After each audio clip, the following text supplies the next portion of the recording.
Hello students, today I am going to explain you how to balance a redox reaction by oxidation number method.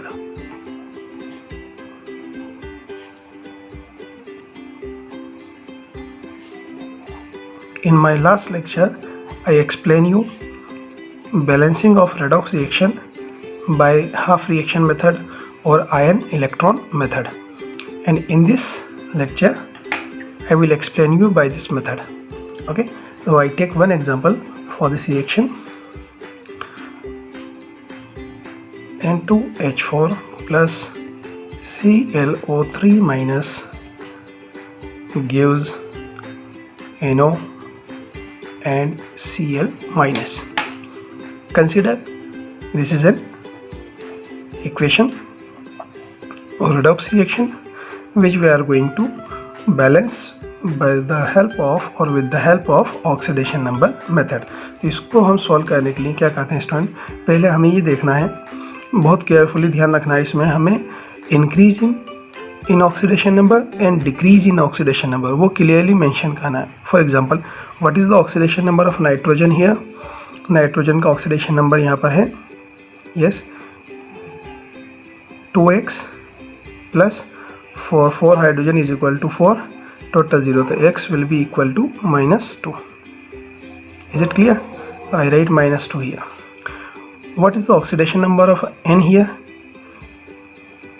It is clear because nitrogen is -2, sorry, oxygen is -2, that's why nitrogen is +2. Okay, now we have to find oxidation number of chlorine here. What about chlorine? 3 2 is 6 minus 1. Okay, the oxidation number of chlorine here is +5. Or if you don't know how to calculate, then write x for chlorine plus subscript first, then oxidation number of oxygen which is -2. Total must be equal to -1. So x minus 6 is equal to -1. X will be equal to +5. Now is it clear? And similarly here for oxygen -2, nitrogen will be +2, and chlorine is clear. Oxidation number of chlorine is -1. Now this one, that much no need to write, this is just to help you. Okay, so you have to write only these number on the top of the atoms. Now here you can see there is an increase in oxidation number. We write increase in oxidation number by 4. Okay, means if nitrogen loses 4 electron, then it will come to the oxidation state of +2. Okay, so मैं यहाँ लिख भी देता हूँ, loss of 4 electron.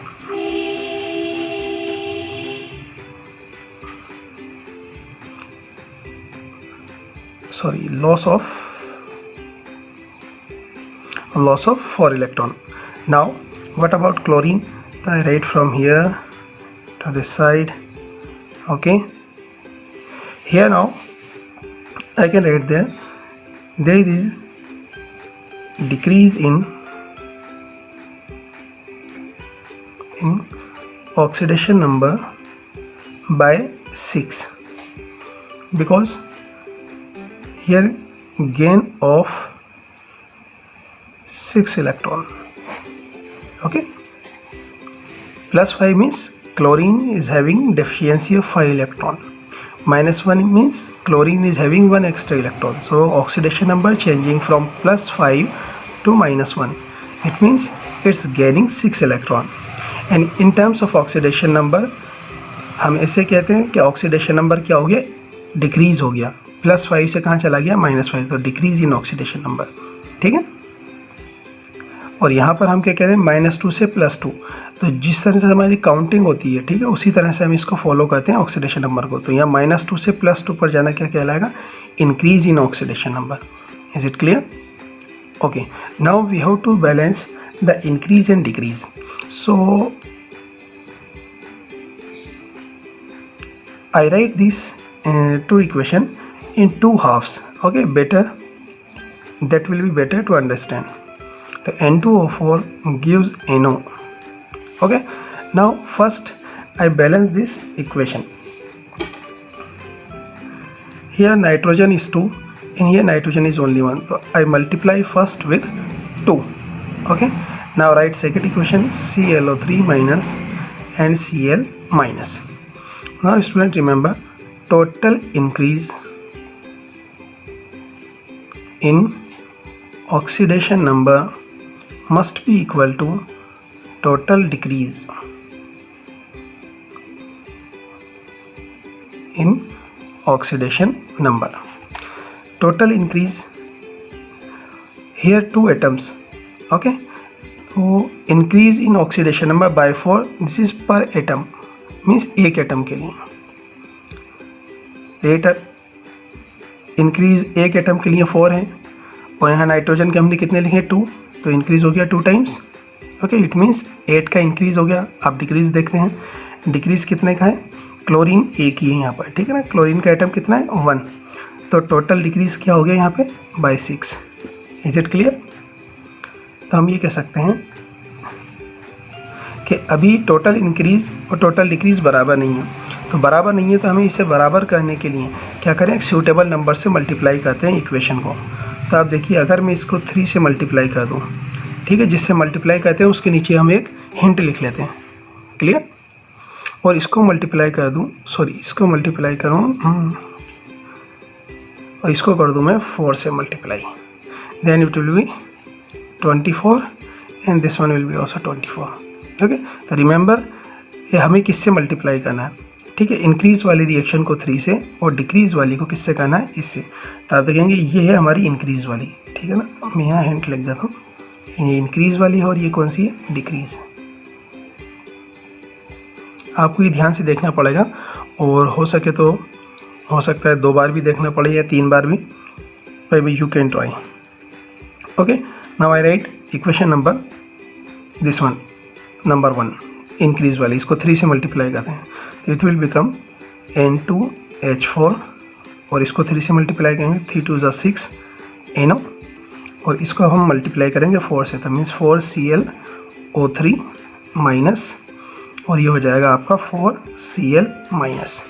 अब दोनों reaction को हम क्या करें, ऐड करके लिख लेते हैं, ठीक है. तो ये रिएक्शन हो गई हमारी 3N2H4 plus 4ClO3 minus gives 6NO plus 4Cl minus. Is it clear? Now in this next step I right, मैं इसको स्टेप सेकंड मान लेता हूँ, ठीक है. सबसे पहले हमें ये देखना है कि ऑक्सीजन एंड हाइड्रोजन के अलावा बाकी सभी एटम जो है वो बैलेंस है कि नहीं है. तो हम देखते हैं यहाँ पे नाइट्रोजन 6 हैं, यहाँ भी 6 नाइट्रोजन है, क्लियर. यहाँ 4 क्लोरीन है, 4 क्लोरीन है, ठीक. तो मीन्स ऑक्सीजन और हाइड्रोजन के अलावा बाकी सभी एटम क्या है, बैलेंस्ड. तो अब हमें नेक्स्ट क्या देखना है, ऑक्सीजन बैलेंस करना है बाय एडिंग वाटर मॉलिक्यूल. तो ऑक्सीजन यहाँ कितने हैं, इस साइड है हमारे पास में 12 ऑक्सीजन, और यहाँ है 6, इधर है 12, 4 3 = 12, यहाँ है 6. तो हमें इस साइड में 6 वाटर मॉलिक्यूल लगाने होंगे. तो I write 3N2H4 plus 4ClO3 minus gives 6NO, 4Cl minus plus 6H2O. Now again हम चेक करते हैं, यहाँ पर 4 3 = 12 oxygen, here 6 oxygen and 6 oxygen. This side also 12 oxygen, means oxygen is balanced. Now we have to balance hydrogen. Here total hydrogen 12 and here 12. So hydrogen is balanced already, so no need to balance hydrogen here. And then we have to, in order to find that our reaction is balanced completely, we have to check the charge. Charge you can see. Here total charge is -4 and here also -4. It means this reaction is balanced. Done. Okay. Now I take, students, we are going to solve this equation, which is an example of disproportionation reaction. Disproportionation reaction. Disproportionation means एक ही atom का इसमें oxidation भी होता है और उसका reduction भी होता है। यहाँ पे ये फॉर्म में देखिए फास्फोरस का यहाँ पर रिडक्शन भी है और इसमें ऑक्सीडेशन भी होता है। तो ऐसी रिएक्शन को, ठीक है, हम क्या कहते हैं, डिस्प्रोपोर्शनेशन रिएक्शन। तो हम इसको अभी ऑक्सीडेशन नंबर मेथड से बैलेंस करेंगे, ठीक है। ऑक्सीडेशन नंबर मेथड से हम इसको बैलेंस करेंगे। लास्ट लेक्चर में मैंने आपको हाफ रिएक्शन मेथड से या आयन इलेक्ट्रॉन मेथड से एक्सप्लेन किया था। अब इसमें हम क्या करेंगे स्टूडेंट्स, पहले हम इनके ऑक्सीडेशन नंबर लिख लेंगे। फास्फोरस का ऑक्सीडेशन नंबर कितना है, 0। यहाँ पर फास्फोरस का ऑक्सीडेशन नंबर कितना होगा, हाइड्रोजन +3, तो फास्फोरस क्या हो जाएगा, हाइड्रोजन फास्फोरस हो जाएगा हमारा -3। और यहाँ पे फास्फोरस का अगर हम कैलकुलेट करेंगे तो आप कैलकुलेट कर लीजिए, हाइड्रोजन का होता है +1, फास्फोरस का x अगर मान लें, प्लस ऑक्सीजन कितनी है 2, एक ऑक्सीजन का -2 और टोटल चार्ज क्या हो जाएगा -1, ठीक है। तो x के लिए आप इसे सॉल्व करोगे तो आंसर क्या आएगा हमारा +2। तो हम यहाँ देखेंगे यहाँ से यहाँ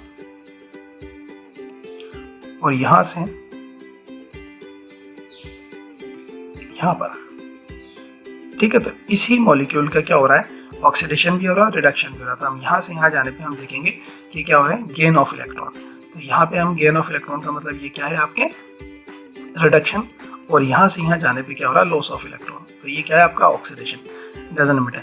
लेकिन अब हमें इसमें ये देखना होता है ऑक्सीडेशन नंबर इंक्रीज हुआ या डिक्रीज हुआ, ठीक है। तो यहाँ आप देखेंगे कि ऑक्सीडेशन नंबर क्या हो गया, डिक्रीज। तो हम लिखेंगे यहाँ decrease in oxidation number, decrease in oxidation number by कितने से डिक्रीज हुआ, 3 से, ओके। और यहाँ से यहाँ जाने पे इंक्रीज हो गया, तो हम इसे लिखते हैं increase in oxidation number, increase in oxidation number by 2, ठीक है। तो इंक्रीज और डिक्रीज दोनों लिख लिए। अब इसके बाद हम क्या करेंगे, इनको स्टूडेंट्स हम दोनों इक्वेशन को सेपरेट लिख लेंगे, ठीक है ना, इंक्रीज वाली को भी और डिक्रीज वालों को भी।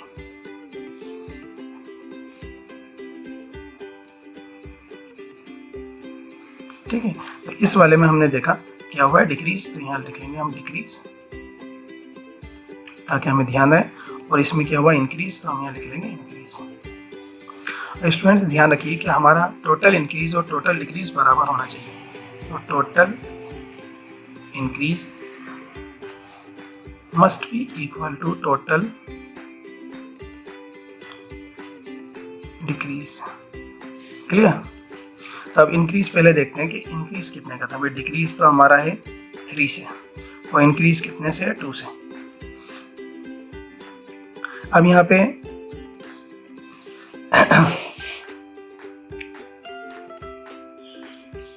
इंक्रीज हो गया हमारा 2 से और डिक्रीज हो गया हमारा 3 से।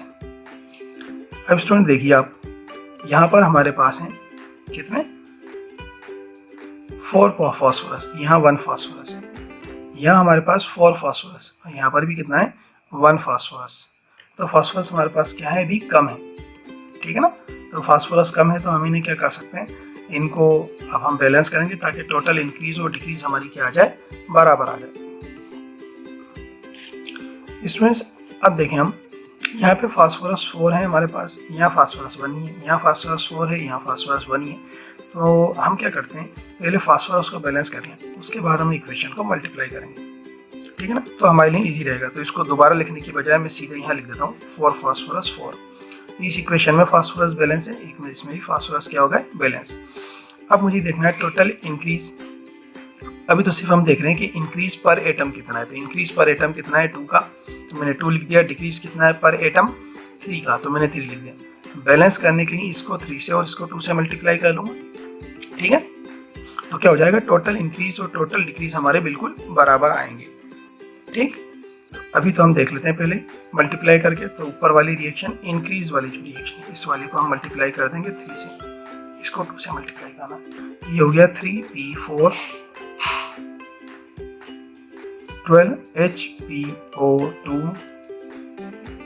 और ये वाला हो गया हमारा, दूसरी इक्वेशन क्या बनेगी, 2 से मल्टीप्लाई करेंगे 2p4, तो ये माइनस है, 2p4